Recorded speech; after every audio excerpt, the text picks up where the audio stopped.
শুরু থেকে শেষ পর্যন্ত পাহাড়ি মানুষ ও মিস ইন্ডিয়ার লাভ স্টোরি এবং প্রেম ভালোবাসার কাহিনীটা শুনতে চাই। সত্যি অনেকগুলা কমেন্ট দেখেন, পাহাড়ি মানুষ এবং মিস ইন্ডিয়ার লাভ স্টোরি সবাই শুনতে চায়। পাহাড়ি মানুষ এত পরিমাণ ভালোবাসার পরও মিস ইন্ডিয়া কেন তাকে ছেড়ে চলে গেল? আচ্ছা, তোমাদের কমেন্ট দেখে বোঝা গেল আসলে তাদের ভালোবাসাটা অনেকটাই সত্যি। আচ্ছা, আজকে শুরু করলাম সেই পাহাড়ি মানুষের লাভ স্টোরি এবং প্রেমের গল্প।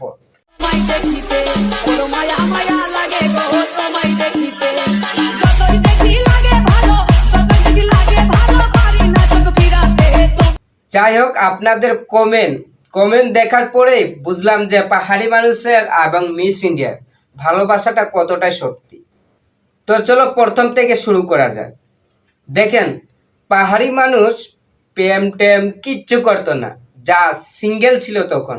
পাহাড়ি মানুষ একটা পান পুঞ্জির মধ্যে যেটা পান যে চাষবাস করে, পান পুঞ্জি আমরা যেটাকে বলে থাকি, পানের পুঞ্জির মধ্যে কাজ করত, সে পান তুলতো, সেইটা পেশা।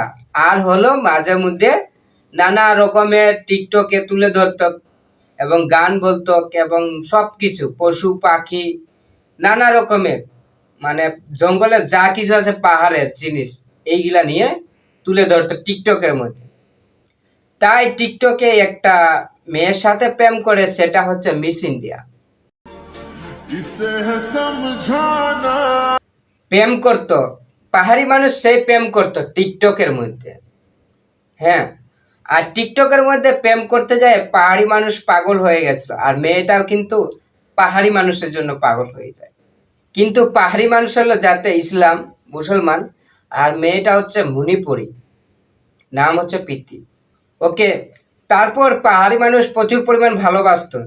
পাহাড়ি মানুষের আইডিয়া মেয়েটার ভিডিও দেখতাম, মেয়ের আইডিয়া পাহাড়ি মানুষের ভিডিও দেখতাম। তার মধ্যে মানে ভিতরে ভিতরে অনেক ভালোবাসা গভীর চলতো, তাই না?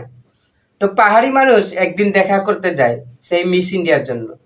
সে বর্ডারের এই পারে ছিল, বর্ডারের ওই পারে ছিল মিস ইন্ডিয়া, আর এই পারে ছিল পাহাড়ি মানুষ, যে বাংলাদেশের পাহাড়ি মানুষ।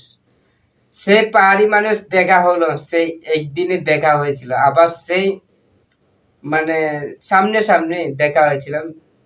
মনে ওই যে ইন্ডিয়ার বর্ডার আছে না, ইন্ডিয়ার বর্ডার ওই পারে আর এই পারে। সে দেখার পর থেকে যে পাহাড়ি মানুষ আরো প্রচুর পরিমাণ ভালোবাসে মেয়েটাকে। তারপর পাহাড়ি মানুষ টিকটকের চ্যালেঞ্জ দিয়েছিল যে বউ বানালে সেই ইন্ডিয়ার মেয়েকে বউ বানাবো, মিস ইন্ডিয়া কে বউ বানাবো। থ্যাংক ইউ, তার স্বপ্ন কিন্তু পূরণ করেছে তিনি। হ্যাঁ, এর আগে কিন্তু পাহাড়ি মানুষ একটা গান লিখেছিল, ওরে মাইয়া মানুষ ভালো না, আগে তো জানতাম না, সেটা শুধু মিস ইন্ডিয়ার জন্য। তারপরে কিছুদিন দেখলাম অনেকে প্রেম করতো, যে জানাশোনা হয়ে গেল যে পাহাড়ি মানুষের সাথে মিস ইন্ডিয়া প্রেম করে, এবং তিনি কোথায় ইন্ডিয়াতে আর তিনি হচ্ছে বাংলাদেশে। সেই ছেলে পাহাড়ি মানুষ ইন্ডিয়াতে গিয়ে মিস ইন্ডিয়াকে তুলে আনে বাংলাদেশে বিয়ে করেছে। তো আমরা এই ব্যাপারে কিন্তু সবাই জানি, দেখেছি, তারপরে তোমাদেরকে আবার নতুন করে জানাচ্ছি। অনেকেই আছে মানুষ কমেন্টে খালি বলে ভাই তাদের ভালোবাসাটা কিরকম হয়েছিল, কিভাবে শেষ হয়ে গেল। তো ভিডিওটা সম্পূর্ণ দেখবেন আপনার। তারপরে পাহাড়ি মানুষ মিস ইন্ডিয়াকে তো বিয়েই করে নিল, ইন্ডিয়া থেকে তুলে আনে, সেটা নিয়ে প্রচুর পরিমাণ ভাইরাল হয়েছিল ভিডিওগুলা, তাই তোমাদের কাছে তুলে ধরেছিলাম। আরেকটা বিষয় হলো পাহাড়ি মানুষ অনেক সুন্দর সুন্দর গান গেয়েছে মিস ইন্ডিয়ার জন্য। চলো কিছু দেখে আসি।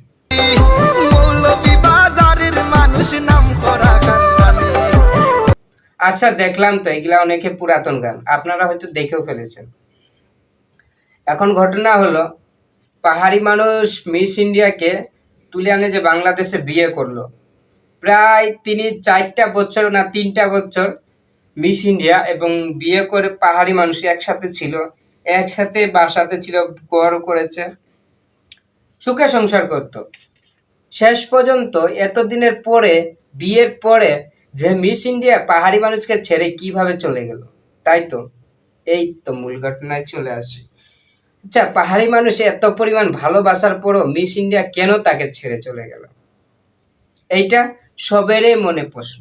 তো তো মিস ইন্ডিয়া কেন চলে গেল? পাহাড়ি মানুষ একটা ভিডিওর মধ্যে বলেছিল যে অনেক দিন হয়ে গেল, 4-5 বছর হয়ে গেল বিয়ের পরে, কেন সন্তান বাচ্চা হলো নাকি? যে মানে তার বাড়ি লোকজন বলছিল মানে মেয়েটাকে, মিস ইন্ডিয়াকে, আর পাহাড়ি মানুষ বলেছিল, তাই আর তোমাদের কাছে তুলে ধরছি। তো এরকম মেয়েকে নাকি আমাদের দিকে থুতু দেওয়া হয়, পাহাড়ি মানুষ বলেছিল মানে তার বাড়িতে। হ্যাঁ, তার ফ্যামিলির কারণে মিস ইন্ডিয়া এর কারণে চলে যায় বাংলাদেশ ছেড়ে, এবং পাহাড়ি মানুষের মন থেকে ডিলেট করে চলে গেছে ইন্ডিয়াতে। হ্যাঁ, পাহাড়ি মানুষ তারপরেও ভুলতে পারে না, অনেক কষ্টের মধ্যে ভুলতে পারে না, তারপরেও পাহাড়ি মানুষ মিস ইন্ডিয়াকে দেখার জন্য এবং আনার জন্য ইন্ডিয়াতে গেছিল। কিন্তু সেইখানে যাইতে পারে না, বলেছে তার বাবা মা, মিস ইন্ডিয়ার বাবা মা নাকি খুব মারাপিটা করবে, অনেক কিছু করবে, তাই পাহাড়ি মানুষ সে অন্য জায়গা ছিল, অন্য বাসার ছিল, তার বন্ধুর বাসার ছিল, আর তার বন্ধুকে পাঠিয়েছিল যে মিস ইন্ডিয়ার কাছে যে পাহাড়ি মানুষ এসেছে। তখন মিস ইন্ডিয়া বলে যে পাহাড়ি মানুষকে চিনি না, পাহাড়ি মানুষ যে বলে দেন চলে যেতে আর মুখ দেখাতে, তার নিয়ে নাকি অনেক অপমান হয়েছে মিস ইন্ডিয়া। এরপরে পাহাড়ি মানুষ চলে আসে বাংলাদেশে। এরপরে মিস ইন্ডিয়া একটা ভিডিওর মধ্যে বলেছিল পাহাড়ি মানুষ আইছিল ইন্ডিয়াতে একটা আইফোনের জন্য, সে আইফোন নিয়ে বাংলাদেশে চলে যায়। কেন? বাংলাদেশে কি আইফোনের অভাব? আচ্ছা আপনারা বলেন তো, পাহাড়ি মানুষের ভুল নাকি মিস ইন্ডিয়ার ভুল? এত সুন্দর ভালোবাসা কিভাবে শেষ হয়ে গেল? তারপরে পাহাড়ি মানুষ অনেক কষ্টে কষ্টে, দুঃখের দুঃখের অনেক কিছু ছিল, সব কিছু তার স্মৃতিগুলা পানিতে ভাসায় দেয়, জ্বলাই দেয়, পুড়াই দেয়। এগুলা রাখে কি করবে? মিস ইন্ডিয়ায় নাই, মিস ইন্ডিয়া তার মনে নাই। এগুলা রাখলে আরো কষ্ট বাড়বে, আরো জ্বালা বাড়বে বেশি, তাই না? এগুলা দেখলে মনে পড়বে। এখন পাহাড়ি মানুষ কি রকম সেই রকম না। এই ছিল পাহাড়ি মানুষের প্রেমের গল্প আর প্রেমের কাহিনী, শেষ থেকে শুরু থেকে শেষ তোমাদের পাহাড়ি মানুষ এবং মিস ইন্ডিয়ার ভালোবাসার গল্প এবং কাহিনী। এখন পাহাড়ি মানুষের মনে কত মেয়ে অ্যান্টি মাছ, সিলেটি সুন্দরী আসে না অনেক, তাই না? তো বন্ধুরা, আসলে বুঝতে পারছেন যে পাহাড়ি মানুষের লাভ স্টোরিটা এবং গল্পটা। আর চ্যানেলে নতুন দর্শক হয়ে থাকলে প্লিজ চ্যানেলটাকে সাবস্ক্রাইব করবেন অ্যান্ড বেল আইকন ঘন্টা বাজিয়ে দিবেন। তো আবারও দেখা হচ্ছে নতুন ভিডিও। সবাই সুস্থ থাকবেন, ভালো থাকবেন আর নিজের প্রতি খেয়াল রাখবেন। ওকে, টাটা, বাই বাই।